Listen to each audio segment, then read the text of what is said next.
In conversation today with us, we have Mr. Anupam Kaul, who is Principal of Technology Consulting at EPAM Systems in Germany and has over 20 years of tech experience in digital strategy, roadmap creation, product engineering, and cross-functional program management for global rollouts.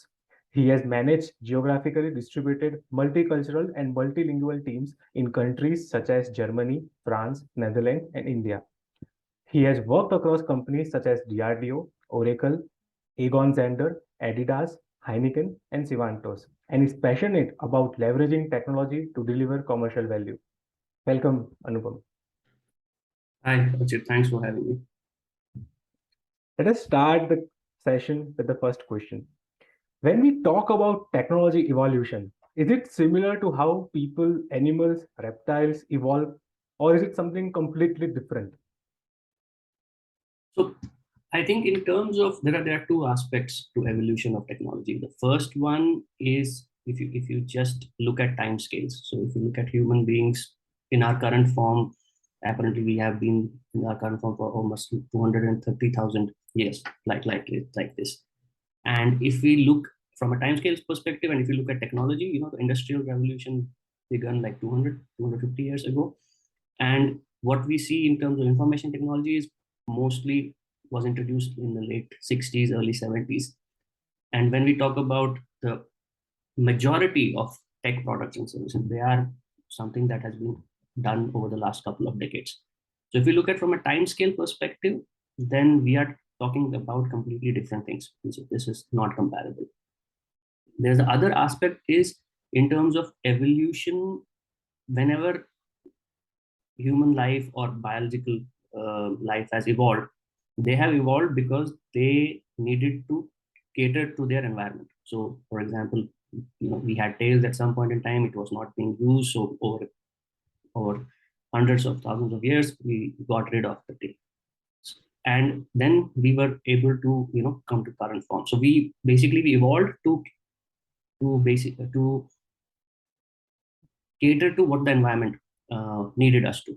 Whereas in technology, generally it's ahead of the curve. So what you would see in 10 years from now as a commercialized, widely used technology is something that is already there in the R&D space of organizations. If you look at e-commerce, for example, so it was in early 90s, it was also tried, but the timing was not right. We didn't have the ubiquitousness of computers or networks. And because of that, it didn't work well. So, the technologies sometimes, or most of the times, are ahead of their time. So there is a difference, in terms of human evolution or biological evolution versus the tech evolution. The other aspect is also that what we are seeing is that what normally, from an adoption perspective, was something that was a technology which was in research and development and then came to market in 15 years. Now it is coming in a decade or in 5 years, depends on technology, but the time to go to market is reducing. So maybe in a couple of decades from now, I don't know, it might be that you create a technology comes, the R&D is complete, and then it is commercialized and it scales and is used en masse. So that could happen. But basically, yeah, that's my point of view on this. So these two aspects. So I think timeline cannot be compared when it comes to the human evolution versus technology. And as you rightly mentioned, I think technology builds the layer for the future, right? It's just about how quickly we can adapt that layer. The solutions is already there. Technology already gives us a solution. It's about how fast we are going to take those solutions.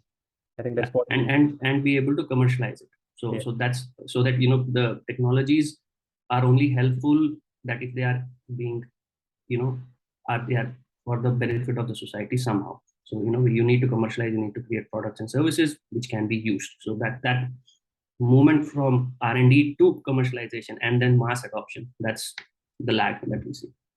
Absolutely, got it.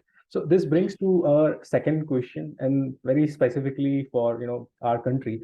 Speaking about technology, if we give a geographical twist, how do you see technology has evolved geographically and especially in India? So let's go back to the last couple of 100 years, as I said. So the industrial revolution began in the West. The steam engine, so to say, 200 somewhere around 1780s. In 1870s, it was more the mass production, automated production, so on and so forth that came, or electricity came. In 1960s, or you had the electronics came into play, and which gave birth to computers and information technology. And now we are in 2022. We are talking about cloud, AI, ML, digital business models. I mean, we have been talking for the last decade or so at scale. So one of the things that we need to observe is that each revolution, so from steam engine to electrical to electronics, has been approximately 100 years. But the IT revolution is only 50 years. So 1972, now 2020. So it's like it has halved. That's one. And as far as and most of this happened in the West. But what has now happening is a lot of what has been built in the technology space is being adopted and scaled in Asia Pac, whether it is India, China, SEA countries. If you look at the digital revolution, that adoption of digital technologies en masse and at scale has happened more in India, although their origins lie in the West. Let's say a lot of what you see today, the concepts have come from the Valley, but their innovation around that, adoption around that, scaling around that has happened in the Asian countries, India, China predominantly. So, and some of the let's say technologies have done better, or some of than others. So if you look at fintechs, SaaS, it has really done well, but in the Asia Pac region and India in particular. So yeah, that's what I would say. So it has, depending on if you look at information technology revolution, it has more been in Asia Pac in terms of adoption and scale. Innovation is also coming, but a lot of innovation has come from the Valley, but adoption and scale happening in India. So I think, sir, adoption scale, this brings to the next question. There is adoption and scale, but for very particular sectors. For example, India has done extremely well in certain areas such as fintech, enterprise solutions, and in business of aggregator models. But in certain areas such as health tech, for example, health tech, advancements are still in progress. So what are some of the key factors linked to such asymmetry? I think for India, or for that, to do well in fintech or enterprise SaaS or aggregator models, is that most of these models, the value chain is completely digital. So if you take a bank or something to do with money, you could theoretically have everything digital. You don't need a physical. So if you, for example, opening a bank account, you go online, you open a bank account, your KYC is done online. You get a digital app, you get an app, you get a card, done, right? And somehow you transfer the money into your account, and then what has actually made this possible is that there are foundational elements or cornerstone elements. Let's look at India. So if we look at the JAM Trinity, right? Jandan Aadhaar Mobile. Now this is something that the government for the first time said we will bring almost 500 million people to mainstream banking. So that was one. And for that, they would say we will open bank accounts and we will also have Aadhaar. And mobile became ubiquitous by, let's say, just the economies of scale, and then again adoption. So what that did was that you had a fundamental layer which was created by the government. And then the second thing was, what is also very important, is that you had an audience or a market or a consumer group which was very eager to adopt, because they needed. They didn't have solutions for certain things, and when you presented a digital solution, they adopted. So I'll highlight this because, for example, if you look at UPI, it's like ubiquitous in India, right? Everyone, roadside vendor, sugar cane juice seller on the road, everyone is accepting those payments. If you launched UPI in Europe or in Germany, for that matter, it wouldn't have the same success, despite the technology innovation, because the consumer group, customers, are not so eager to adopt. They are very happy in terms of, okay, cash payments. If it takes 2 days to settle, they are not very keen on such. So on such things are not important to them. That speed, that convenience. They're okay to go to a supermarket and shop every day rather than have groceries delivered home. So you need to have the right kind of audience which will take these services. So now coming back to India and JAM Trinity, right? So the government built this infrastructure. They've got Aadhaar in. It's not an easy job to digitize, identities of 1.3 billion people, but they did it. And then the innovation that happened on top of this was more about distribution, customer acquisition, customer retention, making people use these things. So that's why I think India has done well.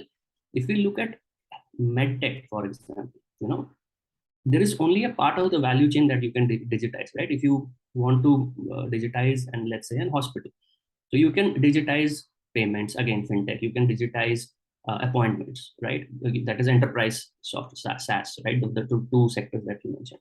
But if you want to get to a particular doctor, then, a site which offers doctors services and then their reviews, and so aggregators.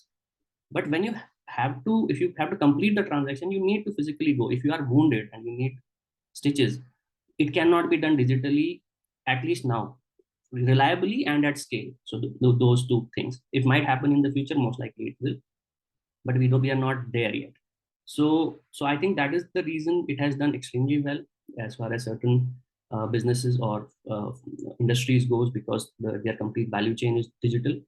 And not so well, or it's still kind of in work in progress, if you may.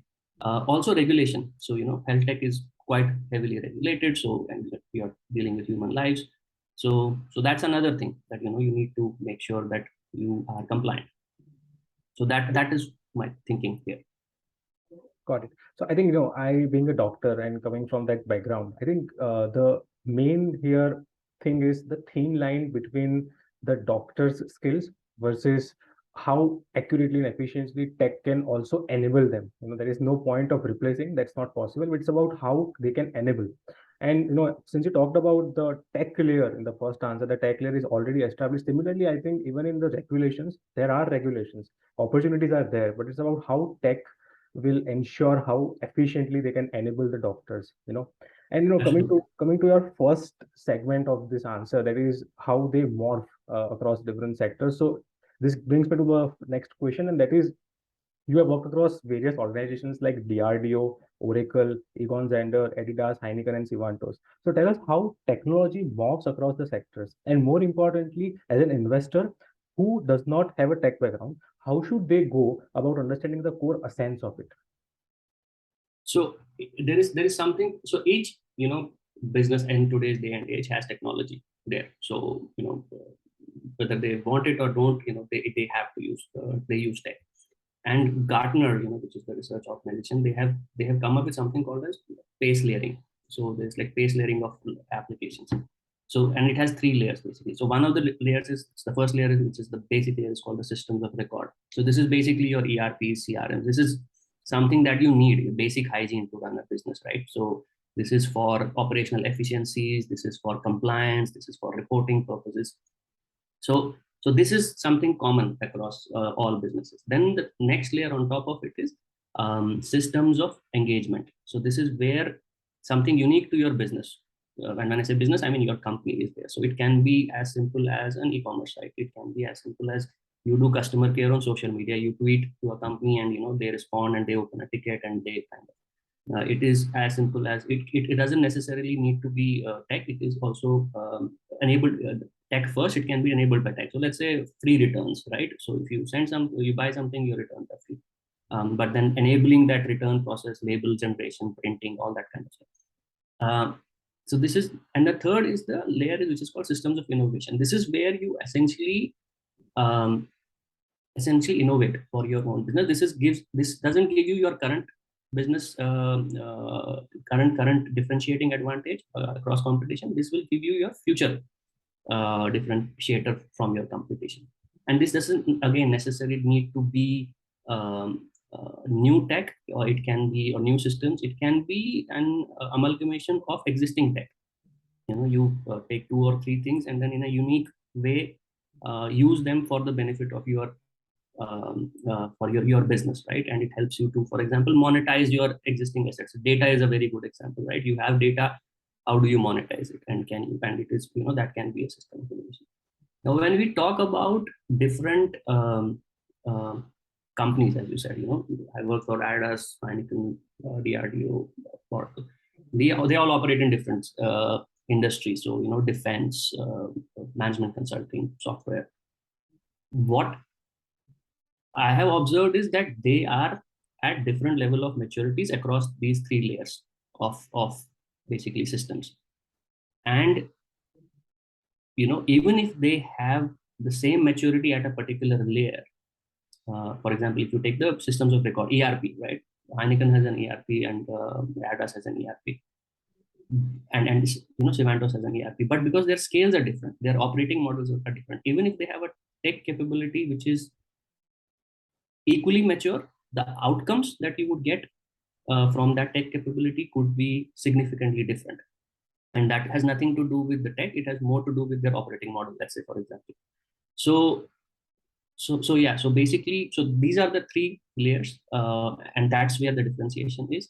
And these are and organization's maturity across these three layers, how do they engage, is what makes the difference. Plus, of course, the scale. I think these three layers and the maturity of the companies in correlation to these three layers is the core essence, I'll say, to understand any tech business. So, this brings to now, I'll pick your brain on this, that, as investors, what should one be looking at while evaluating the tech startup? Because the common question of why can't the big tech players do what you are doing often comes up during the discussions. Absolutely, yeah. So I think we have to look into it from two perspectives. One is the B2B business, right, where you are selling to business, and the other is the B2C, where you are directly selling consumers. Now I'll focus on B2B, and I think so if we look there, one has to, at a very fundamental level, see which layer of pace is that business catering to. So is it catering to systems of record, systems of engagement, or systems of innovation? Now, the more you go towards systems of record, of course, every business needs that. So let's say a CRM, a Zoho, for example, they have a CRM suite. But then it is also a very crowded space, right? Because you have a lot of competition. The more you go towards systems of innovation, there is a lot of risk in a sense that there are a lot of unknowns, right? You don't know how the business will adapt to your products and services. So that is how we should try to look at, which of the three layers of pacing is the product or service of a startup trying to, let's say, attack or acquire. When it comes to B2C, I think it's much harder, to be honest, because you can have the best tech, you can have the best product, but if you don't have the right customer or the product market fit, right, then it is you can't blame it on tech, because you might have been doing the best engineering processes, you might have the all secure systems, performant, so on, it's available, no doubt about that, but it might still not work. So it's a bit more riskier, because you can't attribute the success or failure of a business to tech. It is a necessary but not a sufficient condition.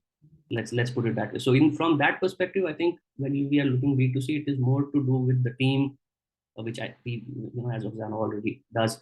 It's more to do with what their tech play is are they using technologies where you can get talent? Are they into technologies which are very proprietary and can risk the business, because if their vendors, let's say, go bust, then can they survive, and so on and so forth. So I think it's not a simple answer there. And to the question, okay, why can't big companies do it? What you are doing, absolutely they can do. The fact that they have not done till now is predominantly inertia in bigger organizations. Plus, maybe they are lacking the context. So most of the startup founders that you see, a lot of them try to solve their own problems, right, which are very contextual to the geography, to the economy, to the age group, to the demographic, and that insight big organizations might not have. In fact, in my opinion, if that question comes up in a conversation, it's a good question, because that means, as an investor, a big tech company, if your startup where you're investing does it well, and you believe that it is something that big tech companies could do, then it would become a possible target for acquisition. And I'm saying, talking as an investor, I'm not talking as a founder. So if you look, I don't remember, there's a Chrome plugin which I'm not exactly sure what it did, but Google bought it for 4 billion. So, it was the same thing. Google owns Chrome. They could have built a plugin. They didn't, but they bought, so somebody did it, scaled it, and then they bought it over. So I think it's a good question to have in a conversation. And if that comes up, I mean, in fact, if it doesn't come up, then yeah, maybe you might want to rethink. So yeah, that's my point of view on that.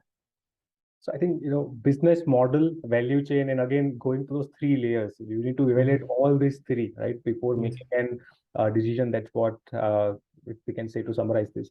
So since we talked about business models and how they grow and how they change as they move forward, so should business models adapt to technology, or should technology adapt to business models? Because business models, they change, right? As they grow, they will pivot themselves. So what should be the right way? Should technology adapt, or should business adapt?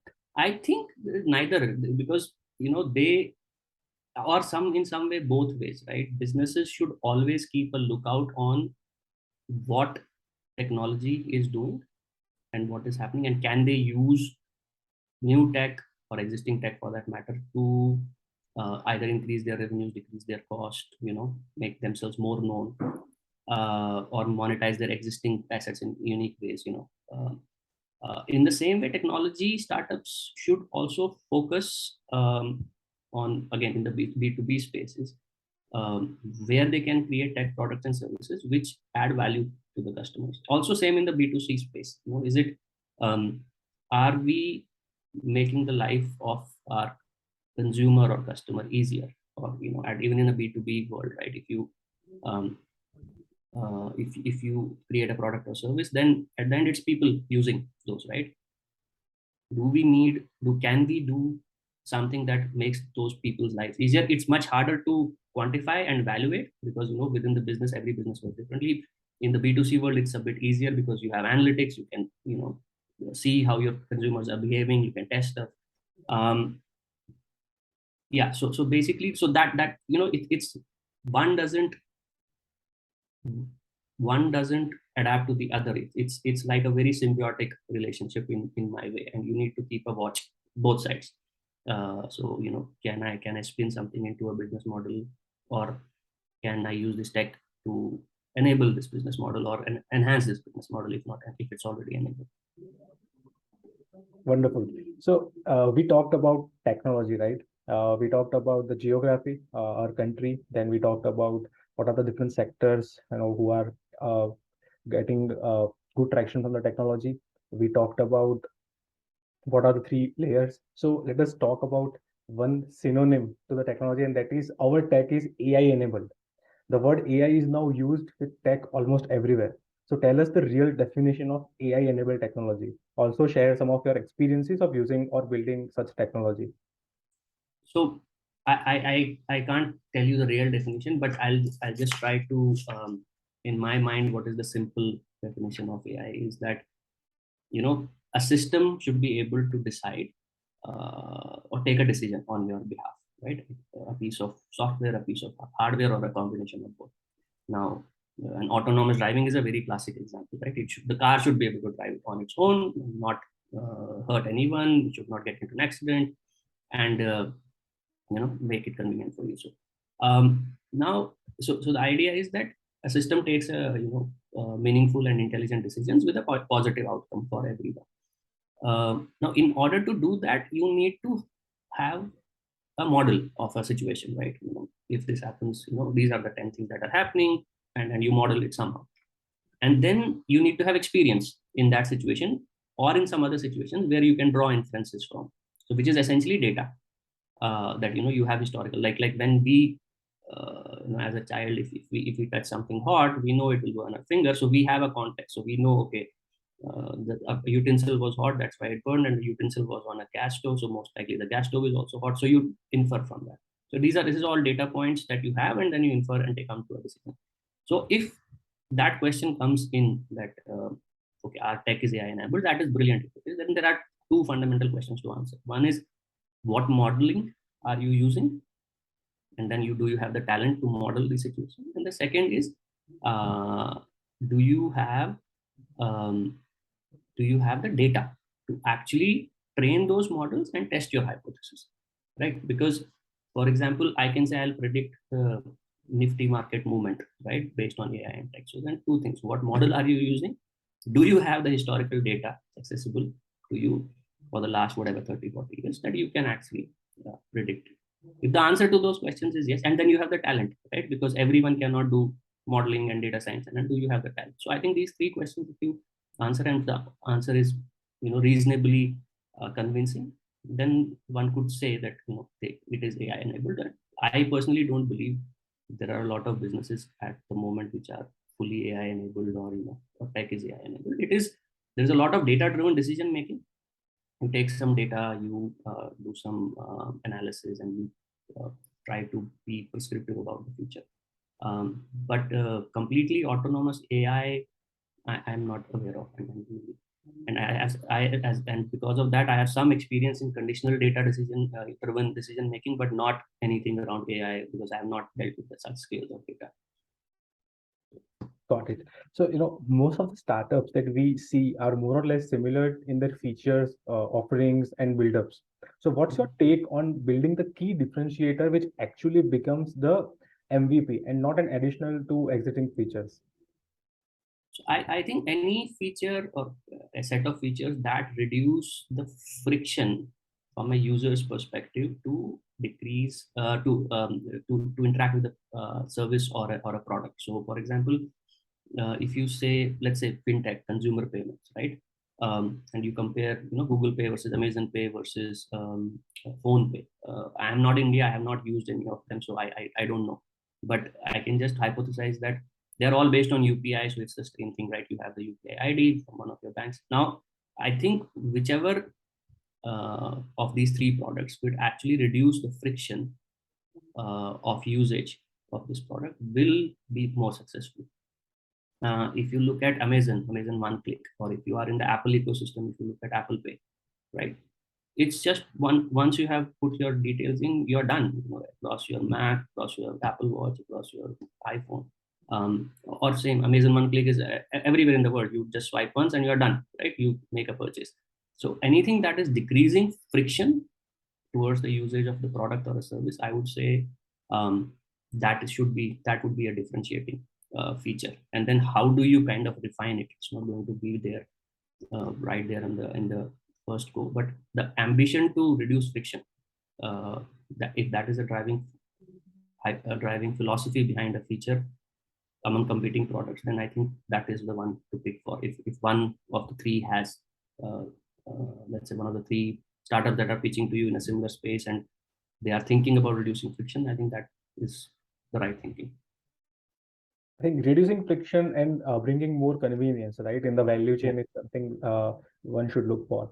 So the last question of the session is, please tell us one unfiltered piece of advice you have received in your career which has changed your perspective or has given you direction which you never thought of. That's a very interesting one. So somebody told me almost a decade ago. It's very so, and this has to do with life in general, career in particular, and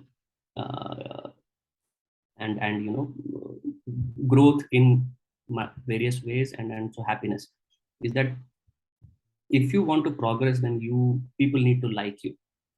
So, and it's also somewhere or somehow mentioned in the book The Startup of Youth by Reid Hoffman, founder of LinkedIn. That realization was very profound, hard to accept at the beginning, but it really helped me to figure out how to behave and how to actually interact with people, and if not be likable at all times, then at least not be not likable. Let's put it not have behaviors which will kind of on behaviors on purpose which will let's say make me not like it. So I think that has been quite game changing and quite humbling as an experience, because it's at the end it always is, it's not the machine but it's the person behind the machine who makes a decision, unless it is AI enabled, let's put it that way. And then it's objective completely with no bias. But yeah, so that's what has been a very key piece of advice. Wonderful. Great to hear, sir. This brings to end of our today's podcast. The conversation enriched us with the understanding of how technology has evolved and how it has morphed across the sectors. We thank you, Mr. Anupam Kaul, for taking time out to share insights on the tech industry, which will help the investors to spot the opportunity to create a larger impact and help scale the industry to achieve its full potential. Thank you so much, sir. Thank you. Thank you.